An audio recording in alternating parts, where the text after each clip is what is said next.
Hindi Sara, ko ako ni imuhang amahan. Hinungdom pa ba ka sa kuha kay basin mabulok ko din ni. Wa, intawan ko day.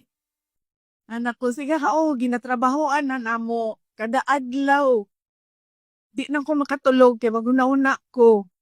Unsaon ko ni kidnap dito sa Hague. Unya, nangutan ko sa iya ha. Doon na ba kay mga gibati? 80 anyos na ba in down to siya? Uy, sakit na yan tuhod, sakit na yan likod, mga nga anak, mga gibati sa mga senior citizen.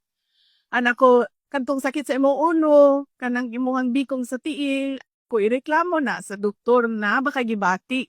So, mo ko gibati, pero sakit ang ako ang dughay. Nagsakit ang ako ang kasing-kasing. Nagsakit mong kasing-kasing, ing na ang doktor dingha, na ay doktor dingha gabantay sa hospital. Ing na siya nga nagsakit imuhang dughan. Nga na siya nagsakit akong dughan kay namawala ako ang mga girlfriend.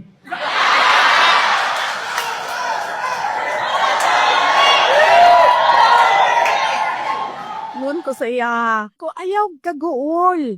Ayaw kaguol. Suntian ta ka, na ay duha ka girlfriend mo dingha, nasa gawas sa kulong nga gahulat nga makagawas ka. Ingko gaaway pagadi sila kung kinsay pwede mo sulod o mabisita nimo. Tinuod ka day? Tuol lagi. Naading ha. Ipamanlan pa nako. Naaskuan, naskuan. Nyaningon siya.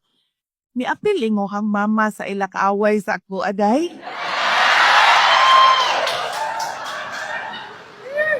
Ako ko saya. Ingon akong mama, tiguan na daw ka o chitaan niya sa daw ka.